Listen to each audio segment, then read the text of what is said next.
নমস্কার বন্ধুরা, মুনমুনের পাঁচফোড়ঙ্গে সকলকেই স্বাগত। আজ আমার পাঁচফোড়ঙ্গে বানানো হবে টমেটো আলু বোখরার চাটনি।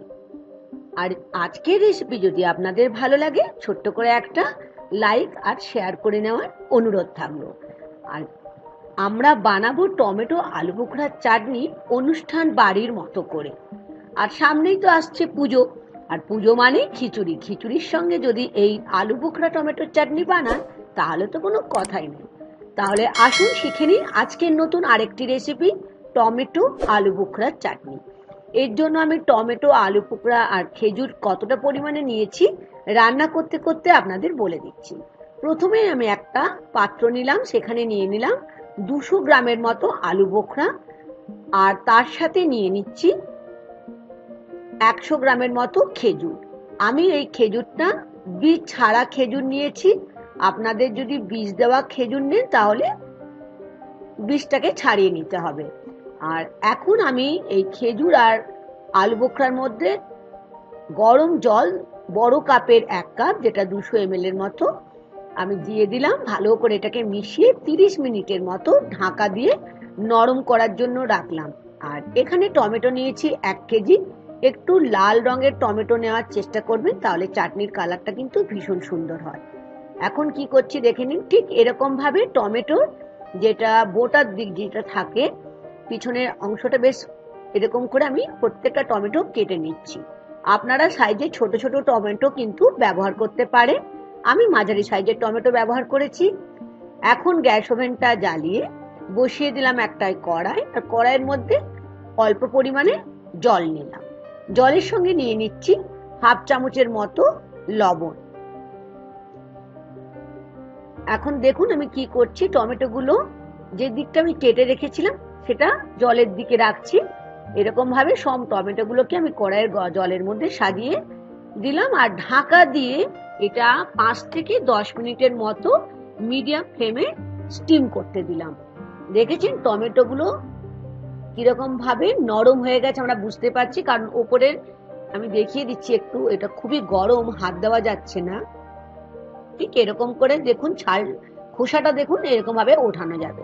তবে টমেটোটা ঠান্ডা করতে দিলাম। আর এইদিকে আমি যে আলু বোখরা আর খেজুর গরম জলে ভিজিয়ে রেখেছিলাম, সেটার থেকে প্রথমে আমি কি করছি, যে যদি আপনারা সিডলেস মানে খেজুরে যদি বীজ ছাড়া নেন তাহলে অসুবিধা নেই, আর যদি বীজ থাকে তাহলে এই গরম জলে যখন ভেজাবেন তাহলে নরম হয়ে যাবে। আর আলু বোখরাগুলোকে দেখুন একটু চেপে চেপে, আলু বোখরা একটু শক্ত হয় সেজন্য একটু হালকা ভাবে না, একটু জোরে চেপে দিলে দেখুন এই বীজটা বের হয়ে আসবে। আলু বোখরা অ্যাকচুয়াল হচ্ছে কি বলুন তো, এটা হচ্ছে ড্রাই প্লাম। প্লাম আমরা ফল হিসাবে খেয়ে থাকি, সেটা যখন শুকিয়ে বা রাখা হয় তখন সেটা হয়ে যায় আলু বোখরা বলি ওটাকে আমরা। দেখুন ঠিক এরকম ভাবে আলু বোখরা থেকে বীজগুলোকে আমি আলাদা করে নিলাম। সমস্ত বীজগুলোকে আলাদা করে নেওয়ার পরে বেশ ভালো করে আমাদের এটাকে ম্যাশ করে নিতে হবে। এখন টমেটো ঠান্ডা হয়ে গেছে, ঠিক এরকম ভাবে টমেটোর খোসাগুলোকেও আমি আলাদা করে নিচ্ছি। ঠিক এরকম ভাবে, ঠান্ডা না হলে কিন্তু অসুবিধা হয়ে যায়, সেই জন্য একটু আমি রেখেছিলাম ঠান্ডা করতে। এখন আমি একটা চামচ নিয়েছি, ঠিক এরকম ভাবে টমেটোগুলোকে দেখুন এরকম ভাবে আমি ম্যাশ করে নিচ্ছি। আর টমেটোটা কিন্তু আমরা 80% সেদ্ধ করেছি। তাহলে আমাদের এখন ফাইনাল স্টেজে চলে এলাম।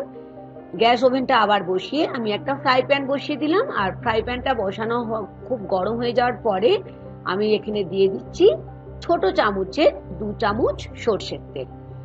সর্ষের তেলটা যখন খুব সুন্দর ধোঁয়া ওঠা একটা গন্ধ উঠবে, তখন এখানে আমি 5 ফোড়ন আর শুকনো লঙ্কা 2টো দিলাম। 5 ফোড়ন 1 চামচের মতো দিলাম। 5 ফোড়নের রেসিপি আমার ডেসক্রিপশন বক্সে দেওয়া থাকবে। হ্যাঁ, অনেকেই 5 ফোড়ন জানেন, কিন্তু অনেকে তো জানে না, সেই জন্য আমি বললাম। আর এখন সুন্দরভাবে যখন একটা 5 ফোড়ন শুকনো লঙ্কা থেকে গন্ধ বের হবে, তখন যে সেদ্ধ করে রেখেছিলাম টমেটোটা দিয়ে দিচ্ছি এই মশলাটার মধ্যে। এখন টমেটোটা দিয়ে মিনিট 10 মতো বেশ ভালো করে শুকনো লঙ্কা আর 5 ফোড়নের সঙ্গে একটু কষিয়ে নিচ্ছি। আর তাড়াতাড়ি হওয়ার জন্য বন্ধুরা আমি ঢাকা দিয়ে দিলাম। আপনারা ইচ্ছা হলে ঢাকা না দিয়েও বানাতে পারেন। 5-10 মিনিট হয়ে যাওয়ার পরে ঢাকাটা খুলে দেখছেন কতখানি জল বের হয়েছে টমেটো থেকে। আর টমেটো তো আমাদের 80% আগে সেদ্ধ হয়েই ছিল, সেই জন্য খুব বেশি কিন্তু চাটনিটা করতে সময় লাগবে না। এখানে দিলাম 1-4 চামচ হলুদ, আর দিচ্ছি স্বাদ অনুযায়ী লবণ। লবণ কিন্তু আপনাদের স্বাদ অনুযায়ী দেবেন, কারণ টমেটো যখন আমি স্টিম করতে দিয়েছিলাম তখন খানিকটা লবণ দিয়েছিলাম। তাই চাটনিতে যদি লবণের পরিমাণ বেশি থাকে তাহলে চাটনিটা খাওয়ার যোগ্যই হবে না। আর এখন দিয়ে দিচ্ছি আমি আলু বোখরা আর খেজুর, যেটাকে আমি ম্যাশ করে রেখেছিলাম, সেই মিশ্রণটাকে এখন এই টমেটোটার মধ্যে মিশিয়ে দিলাম। বেশ ভালো করে মিডিয়াম টু হাই ফ্লেমে রেখে এটাকে আমাদের রান্না করে নিতে হবে। ঢাকা দিয়ে আমি রান্না করে নিলাম 5-10 মিনিটের মতো। আবার 10 মিনিট পর ঢাকাটা খুলে দেখেছেন একদম মিশে গেছে টমেটো, খেজুর আর হচ্ছে আলু বোখরা। এখন যেটা চাটনির মেন উপাদান হলো 250 গ্রামের মতো আমি এখানে চিনি ব্যবহার করেছি। মিষ্টিটা কিন্তু আপনারা আপনাদের নিজেদের পছন্দ মতো দেবেন। চাটনি মানে মিষ্টি তো করতেই হবে, তবে চাটনির মধ্যে অল্প টক আর বেশি মিষ্টি থাকলে স্বাদটা কিন্তু ভীষণ ভালো হয়, মানে একটা ব্যালেন্স থাকে। আর যেহেতু বলেছি আমি অনুষ্ঠান বাড়ির মতো বানাবো, সেই জন্য 1 মুঠো কাজু বাদাম একদম শেষে ছড়িয়ে দিলাম, আর দিয়ে দিলাম 1 মুঠো কিশমিশ। কাজু আর কিশমিশ দিলে চাটনিটার স্বাদও অন্যরকম হয়। আর বিয়ে বাড়ি বা অনুষ্ঠান বাড়ি কিংবা পুজোর স্পেশাল একটা রেসিপি হিসাবেও আমরা এটা ব্যবহার করতে পারি। আর এখন আমি একদম শেষে দিচ্ছি বড় চামচের 1 চামচ ভাজা মশলা। এর রেসিপি ডেসক্রিপশন বক্সে দেওয়া থাকবে। এই মশলাটা বানানো হয়েছে 1/2 চামচ মৌরি, 1-4 চামচ মেথি আর 2টো শুকনো লঙ্কা আমি তাওয়াতে বেশ ভালো করে রোস্ট করে নিয়েছিলাম, সেটাকে গুঁড়িয়ে আমি রেখেছিলাম, লাস্টে অ্যাড করে দিলাম। কেমন লাগলো আজকের রেসিপি অনুষ্ঠান বাড়ির মতো করে টমেটো আর আলু বোখরার চাটনি? আমি জানি আপনাদের অবশ্যই ভালো লেগেছে, কিন্তু দেখতে দেখতে লাইকটা দিয়েছেন তো, আমি তবেই তো আবার পরের দিনে আবার একটা নতুন রেসিপি নিয়ে আপনাদের সঙ্গে চলে আসবো। আর নতুন বন্ধু হলে প্লিজ চ্যানেলটিকে আমার সাবস্ক্রাইব করে নেওয়ার অনুরোধ থাকলো। তাহলে আজ আসি, আবার দেখা হবে নতুন আর একটি রেসিপি নিয়ে। থ্যাংক ইউ বন্ধুরা।